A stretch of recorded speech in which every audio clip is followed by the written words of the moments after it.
अस्सलाम वालेकुम। आज का हमारा जो क्रिमिनल लॉ में टॉपिक है डिस्कशन का वो है अरेस्ट एंड वारंट। अब समटाइम्स हमें ये लगता है कि arrest and warrant are two same things but they are different.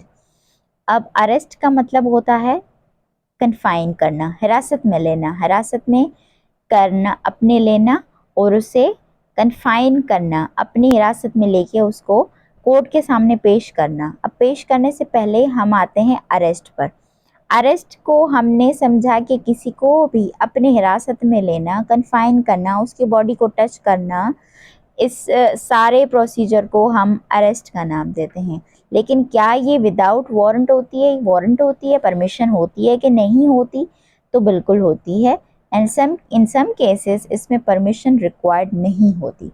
लेकिन ये परमिशन क्या है? इस परमिशन को जो अथॉरिटी कोर्ट हमें दे टू अप्रीहेंड समवन, तो उसको हम वारंट का नाम देते हैं। Means warrant is an order by magistrate requiring apprehension of a person to be produced before the court।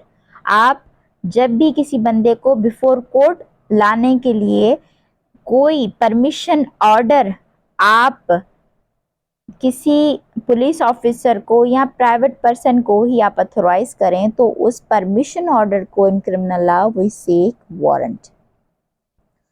अब एक केसेस होते हैं जो कि जिसमें आपको अरेस्ट विथ वारंट करना होता है, यानी कि आपको पहले कोर्ट का वारंट हासिल करना होगा, उसके बाद आप जाके अरेस्ट करेंगे।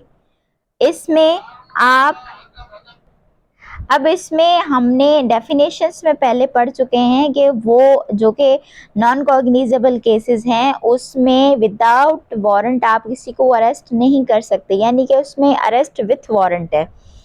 कुछ केसेस ऐसे हैं जिसमें विदाउट वारंट भी आप अरेस्ट कर सकते हो। मतलब ये हुआ कि उसमें पहले से ही आप अथोराइज्ड हो by court to arrest someone. वो केसेस हमारे सेक्शन 54 एंड 55 में मेंशन्ड हैं। जब आपके खिलाफ 154 यानी कॉग्निजेबल ऑफेंस आपने किया है, आपके खिलाफ एफआईआर लॉन्च हो गई है, तो भी आपका जो अरेस्ट है वो विदाउट वारंट ही होता है। यहाँ तक हमें विथ वारंट और विदाउट वारंट एंड अरेस्ट का समझ आ गया। उसके बाद अब जैसे कि हमने पढ़ा कि विदाउट वारंट अरेस्ट होती है अंडर सेक्शन 54 एंड 55। तो सबसे पहले हम लोग समझते हैं कि arrest without warrant under section 54 में कौन कौन सी अथोराइज्ड है, पुलिस ऑफिसर कौन कौन से इक्विप्ड है अंडर सेक्शन 54। तो इसमें अरेस्ट तो हमने समझ लिया, विदाउट वारंट भी समझ लिया। अब सबसे पहला हमारे पास सेक्शन 54 में केस आता है कॉग्निजेबल ऑफेंस। कॉग्निजेबल ऑफेंस कौन सा होता है? कॉग्निजेबल ऑफेंस वो होते हैं जिसमें आपके जो विदाउट वारंट आप अरेस्ट कर सकते हो and those are non bailable, यानी कि नॉन बेलेबल केसेस में कॉग्निजेबल ऑफेंस आपने कमिट किया है तो आपका अरेस्ट हो सकता है विदाउट वारंट। और सेकंड केस जो आता है इम्प्लीमेंट ऑफ हाउस ब्रेकिंग है।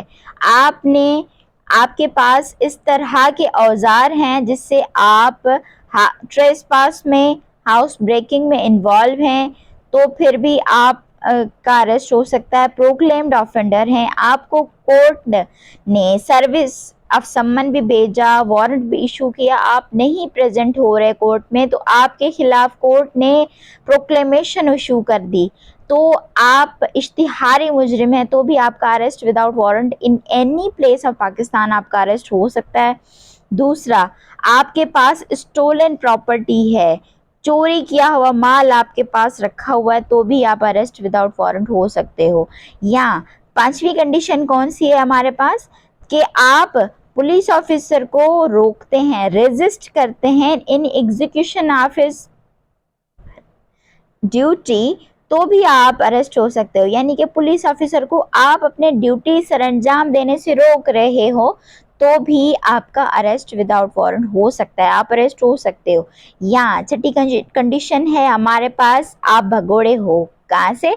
आर्म्ड फोर्सेस से, आर्मी से डिजर्टर हैं, डिक्लेयर्ड हैं फ्रॉम आर्म फोर्सेस के आप भाग चुके हैं वहाँ से, तो भी आप अरेस्ट हो सकते हैं।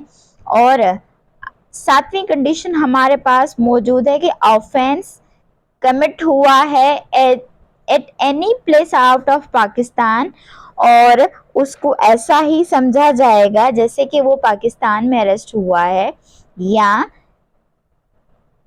जो भी ब्रीच ऑफ ड्यूटी आप कमिट करते हैं अंडर सेक्शन 565 सबसेक्शन 3 के तहत, या कि आपके खिलाफ रिक्विजिशन रिक्वेस्ट भेजी गई हो किसी और पुलिस ऑफिसर के थ्रू, और प्रोविंस भी हो सकते हैं उसमें, और डिस्ट्रिक्ट पुलिस ऑफिसर्स भी हो सकते हैं जो आपके लिए रिक्वेस्ट भेजें कि इस बंदे को अरेस्ट करें या हमारे पास पहुंचाएं या अपनी कस्टडी में ले, अनटिल एंड अनलेस हम इनको लेकर जाते हैं तो भी आप अरेस्ट हो सकते हो।